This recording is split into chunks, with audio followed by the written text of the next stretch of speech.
Bonjour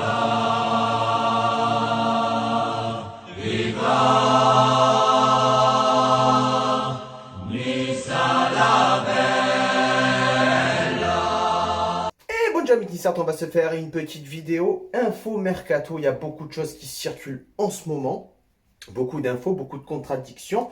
On va essayer de mettre les choses au clair ensemble. Mais avant tout, n'hésite pas à aller voir ma dernière vidéo, le défi OGC Nice, où je vous remercie pour les 1000 abonnés, où tu dois me mettre en commentaire un truc fou que je pourrais faire. Voilà, il y a déjà beaucoup de commentaires qui ont été mis. Bon, il y a des trucs, je te le dis, c'est infaisable. Pour beaucoup de raisons. Il y a des trucs qui sont faisables, des trucs un peu compliqués, faisables, mais compliqués, mais on peut le faire. Donc, voilà, n'hésite pas à voir et à mettre ton petit commentaire pour réaliser la vidéo. Et avant de commencer, une petite pub pour mon pote RP-BGR06. Voilà, c'est sa chaîne YouTube. Je te la mets là. Je te la mettrai en description aussi pour que tu ailles t'abonner. Voilà, abonne-toi, mets-lui un petit pouce bleu sur ses vidéos, ça lui fera plaisir, moi aussi. Et donc c'est parti, d'abord du côté de l'OGC Nice, donc le grand ménage prévu à l'OGC Nice avec Erel, Burner, Sako, tu m'étonnes, Cyprien et Danilo qui sont invités à trouver un nouveau point de chute. Ça devrait aller assez vite puisque chaque joueur dispose d'une offre de peu importe quel club. Donc voilà, Danilo, je crois que je l'avais annoncé. Burner aussi. Voilà, chaque joueur dispose d'une offre, donc ça devrait aller assez. Pour ce qui est d'offre pour Cyprien, tu le sais peut-être déjà, Cyprien devrait signer dans les quelques jours à l'Olympique Lyonnais. Bon, ça me fait un peu mal, franchement, c'est difficile pour moi qu'il signe à l'Olympique Lyonnais. Mais vraiment, Cyprien, avec le talent qu'il a, ça fait un petit moment qu'il est à Nice. Il a fait une super première bonne saison quand on l'avait recruté du RC Lens.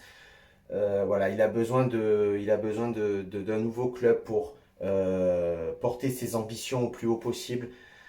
Qu'il aille à l'OL, ça me fait un déchirement, mais pour sa carrière, je trouve ça plutôt pas mal. Donc, bonne continuation à toi, Cyprien. Tout ce que tu as apporté à l'OGC Nice, ça fait énormément plaisir.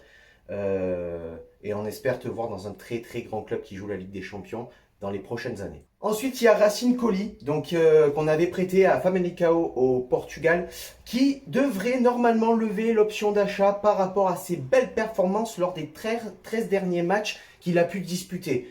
Donc ça fait plaisir pour Racine Colli parce que c'était un joueur qui avait beaucoup de mal à l'OGC Nice, beaucoup de mal à s'imposer, qui faisait beaucoup d'erreurs quand il était titulaire ou même quand il rentrait en tant que remplaçant. Le voir évoluer comme ça dans un nouveau club où il est titulaire et où il fait de très très belles performances, ça fait vraiment plaisir. Donc bonne continuation à toi, Racine Colli. Et ensuite, dernier point sur le mercato dans l'instar du club, Cardinal. Alors Cardinal restera pas. Cardinal a été annoncé par Nice Matin comme quoi il devrait quitter le club. Alors, comme je dis toujours, c'est Nice Matin qui l'annonce, donc autant dire que ce ne sont pas des sources qui sont très fiables. Je sens qu'un jour je vais recevoir un mail de Nice Matin à force de les insulter. Voilà. Il devrait partir pour jouer dans un club où il serait titulaire. Pourtant, je trouve qu'il a fait beaucoup d'efforts pendant la longue période où il n'a pas été utilisé, où Clemencia a plutôt pris sa place en gardien numéro 2. Je trouve qu'il a fait beaucoup d'efforts, il a maigri. Sur les matchs qu'il a fait, les matchs de préparation, je trouve qu'il a un peu retrouvé sa forme de 2016-2017. Je trouve ça dommage qu'il parte. En tout cas, moi j'avais entendu que le club souhaitait finalement le garder et que ça serait le gardien numéro 2. Voilà, donc Nice serait à la recherche d'un gardien numéro 2, jeune, qui est là pour apprendre, qui a une bonne qualité de jeu de pied. Voilà, qui on va recruter, je ne sais pas. En tout cas, Cardinal fait toujours partie du club et on ne sait pas pour l'instant ce qu'il en est au niveau des gardiens. Il devrait partir puisque le club cherche actuellement un deuxième gardien. Et on va arriver sur les joueurs qui pourraient venir à l'OGC Nice. Donc là, il y a beaucoup de rebondissements, beaucoup de choses qui se disent. On va essayer de mettre les choses au clair pour savoir si oui ou non ces joueurs vont venir, quels sont les intox, quelles sont les bonnes informations. Donc partons sur Rony Lopez. Rony Lopez a fait savoir à la presse espagnole qu'il souhaitait partir si Séville ne lui offrait pas le temps de jeu qu'il souhaitait. Or, Séville veut se débarrasser de Rony Lopez puisqu'il n'a plus sa place au club étant donné que Munir et Ocampos sont devant lui. Donc, les plusieurs solutions qui s'apportent à Rony Lopez. Une transaction pouvant s'élever à 25 millions d'euros. Je pense que cette opération est à écarter puisque 25 millions d'euros, je pense que c'est trop cher pour le club. Donc, ils ne s'achèteront pas les services de Ronnie Lopez à 25 millions d'euros. Ensuite, avait été évoqué un échange entre Cyprien et Ronnie Lopez pour lâcher Cyprien gratuitement, mais récupérer Lopez gratuitement. Or, Cyprien va signer dans quelques jours à l'OL, donc ce n'est plus d'actualité. La meilleure possibilité qui reste, c'est le prêt avec option d'achat. Et c'est ce que je dis depuis le début de mes vidéos. Ronnie Lopez, je pense qu'on va l'avoir en prêt avec option d'achat parce que ça va arranger le club de l'OGC Nice. Ça va arranger Valence qui ne payera qu'une certaine partie de son salaire. Enfin, tout le monde va y trouver à peu près son compte. Et si Ronnie Lopez fait une bonne saison, on lèvera l'option d'achat. Ce qui fait que Valence va récupérer le montant de la transaction. Pour moi, c'est la possibilité le plus possible. Ensuite, Séville est OK vraiment pour un départ de Ronnie Lopez. Sachant quand même que sa clause libératoire était à 80 millions d'euros. Donc ils sont prêts à baisser drastiquement cette clause libératoire. Et départ si moins-value limitée pour un joueur qu'ils ont acheté à 23 millions d'euros. Donc s'ils font une moins-value, il ne faut pas que ça soit trop énorme. Et la dernière option qui a été engagée, faut savoir quand même que Patrick Vieira s'est entretenu avec Lopez et puis il le connaît par rapport à son ancien club, c'est que Mundi demanderait 15 millions d'euros. Voilà. C'est la dernière option qui me semble plausible, mais je sais pas, il y a un truc qui va pas, il y a un truc qui cloche, je le sens pas. Mais 15 millions d'euros, c'est vrai que pour Ronnie Lopez, ça peut être une bonne porte de sortie pour Lopez de Séville et ça peut être un bon qualité-prix, on va dire, entre guillemets, pour l'OGC Nice. Maintenant, le cas Kondogbia. Donc, le cas Kondogbia, je vais te le dire maintenant, avant de donner toutes les explications, le cas Kondogbia, c'est mort. Kondogbia ne viendra pas à l'OGC Nice. Je vais t'expliquer pourquoi. Au début, les deux clubs étaient en train de négocier.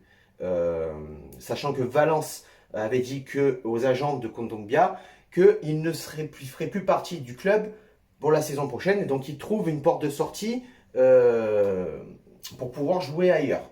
Un prêt avait été mis à l'étude, mais Valence souhaitait une vente. Donc, les négociations avancent, mais ils ne tombaient pas d'accord. Et les rumeurs sur Kondogbia, c'est terminé, puisque Kondogbia, en réalité, n'est pas du tout intéressé par le projet niçois et souhaiterait se diriger vers l'APL. Alors l'APL, c'est pas les aides sociales, hein. L'APL, c'est la première ligue. Hein. Non, non. Non, parce que je préfère préciser des fois, voilà. Donc voilà, Kondogbia ne viendra pas à l'OGC Nice. Je m'en doutais un petit peu parce que je trouvais que c'était trop compliqué de faire venir Ronnie Lopez plus Kondogbia. Si on faisait venir les deux en prêt, je savais que c'était plutôt l'un ou l'autre, mais les deux, j'y croyais pas trop. Donc voilà, Kondogbia ne viendra pas à l'OGC Nice. Et enfin, on va partir sur les deux derniers joueurs. J'en avais déjà parlé dans mes précédentes vidéos, c'est Kang In Lee, le coréen, sud-coréen de Valence, milieu offensif. Valence voudrait le prolonger jusqu'en 2022, mais par contre, lui souhaiterait partir du club. Voilà, il trouve plus son compte là-bas. Il faut savoir que l'OM est aussi dessus, mais bon, connaissant, on va dire, pour l'instant, les problématiques qu'ont l'OM, ne serait-ce que par rapport déjà à la revente du club, je pense que s'il vient, il se dirigera plutôt vers l'OGC Nice, en tout cas en Ligue 1. Voilà. Donc Kang In Lee, sud-coréen de Valence. Et la dernière petite info mercato, c'est Arjuma Junior Diomende. J'espère que j'ai bien prononcé. Voilà, c'est le jeune latéral belge de 17 ans qui évolue actuellement en Belgique, je crois, mais je ne sais plus où. Ne me demande pas, je ne sais plus.